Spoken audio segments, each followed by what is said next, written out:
Hello everyone, जय हिंद जय भारत। कैसे हैं आप सभी? आई होप अच्छे हो गए। बहुत अच्छे से आप लोगों की तैयारी चल रही होगी। बेसिकली आप लोगों के साथ एक न्यूज़ शेयर करनी है। जो आप लोगों को हरियाणा के एग्ज़ाम्स के अंदर जो आपको सोशियो इकोनॉमिक क्राइटेरिया और जो घर में नौकरी ना होने की वजह से जिनको 5 नंबर मिलते थे वो 5 नंबर अब नहीं मिलेंगे। ये न्यूज़ जो है ये न्यूज़पेपर्स में आप लोगों ने पढ़ी होगी, लेकिन उस न्यूज़ को कम्प्लीटली हमें पूर्णतया समझना होगा कि वो न्यूज़ है क्या। क्या वो सभी एग्ज़ाम्स के लिए है या फिर वो पर्टिकुलर किसी एग्ज़ाम के लिए है, या फिर उसमें क्या चेंज किया गया है, क्या उसमें क्या क्या बदलाव किए गए हैं। तो बेसिकली क्या है, पहले जो रूल था कि किसी भी भर्ती के लिए अगर किसी के घर पे सरकारी नौकरी नहीं है तो उनको 5 नंबर उस एग्ज़ाम में एक्स्ट्रा मिलेंगे, ठीक है।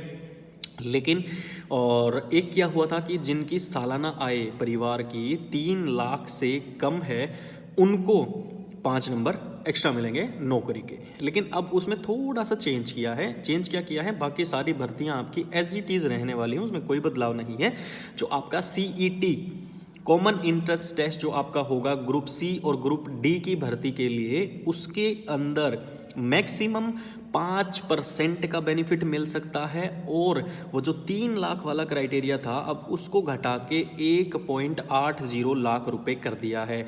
यानी कि सालाना 1,80,000 अगर आय आपकी उससे नीचे है तो ही आपको 5 नंबर का बेनिफिट मिल सकता है, नौकरी ना होने वाला।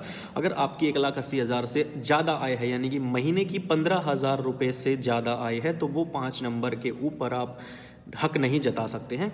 उससे कम अगर आपकी आय है तो ही आपको वो 5 नंबर जो है वो मिल सकते हैं। और ये पर्टिकुलर CET के थ्रू जो C और D ग्रुप की जो भर्ती होगी उसके अंदर ये बदलाव किया गया है, ना कि ये सारी भर्तियों के अंदर बदलाव किया गया है। तो इस बात को भी आपको ध्यान में रखना है।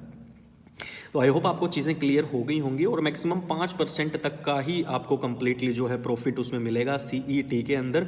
बाकी जो आपकी अभी जो रनिंग भर्तियां हैं, जैसे हरियाणा पुलिस कांस्टेबल है, कमांडो है, SI है, फीमेल कांस्टेबल SI है, इन भर्तियों में उस चीज़ का कोई भी असर नहीं पड़ने वाला है और इसके अंदर आपको उसके अंदर कोई भी चेंजेस आपको नहीं देखने हैं। CET के लिए ही पर्टिकुलर ये चीज़ जो है मुख्यमंत्री साहब ने इस चीज़ की घोषणा साथ डिस्कस करनी है कि अपने कंप्यूटर की जो क्लासेस आती हैं वो 2 तरीके की क्लासेस आती है। मेनली मैं तो 3-4 तरीके से पढ़ाने की कोशिश करता हूँ। थ्योरी कराने की कोशिश करता हूँ, प्रैक्टिकल कराने की कोशिश करता हूँ, MCQs कराने की कोशिश करता हूँ। अब आप लोगों को अगर मैं थ्योरी की क्लासेस प्रोवाइड करा रहा हूं तो उसमें आप लोग कम इंटरेस्ट ले रहे हैं रेदर देन कि अगर MCQs की क्लास प्रोवाइड करा रहा हूं तो उसको आप लोग ज़्यादा देखते हैं।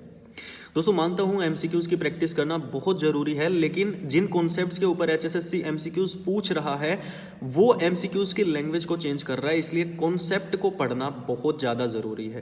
तो आप लोगों से रिक्वेस्ट है, जो थ्योरी की क्लासेस आप लोगों को मिलती हैं उन क्लासेस को ज़्यादा से ज़्यादा देखो, समझो, नोट्स बनाओ और मैक्सिमम अपने दोस्तों के साथ उन वीडियोस को शेयर करो।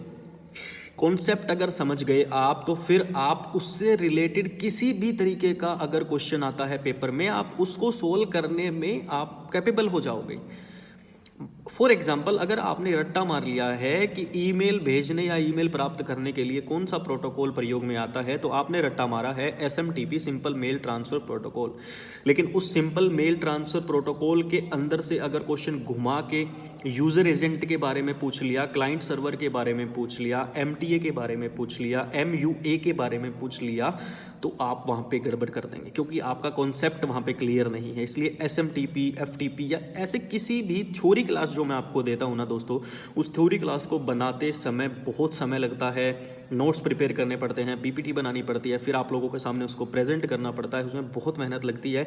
और फिर अगर उस मेहनत का रिटर्न अगर नहीं मिलता है तो कहीं ना कहीं लगता है कि यार फिर छोड़ो छोड़ो छोड़ो छोड़ो। तो इसलिए आप लोगों से रिक्वेस्ट है, प्लीज़ ज़्यादा से ज़्यादा शेयर करिए और थ्योरी क्लासेस को मैंडेटरी कर लीजिए कि जैसे ही कोई थ्योरी क्लास मिलती है आपको उसको ग्रैब करना है। पेड कोर्सेज में आपको ये चीज़ें मिलती होंगी, लेकिन यहाँ पे आपको फ्री ऑफ कॉस्ट मिल रही है, इसलिए उसकी रिस्पेक्ट कीजिए एंड सपोर्ट कीजिए। तो thank you so much, take care, bye bye, जय हिंद जय भारत।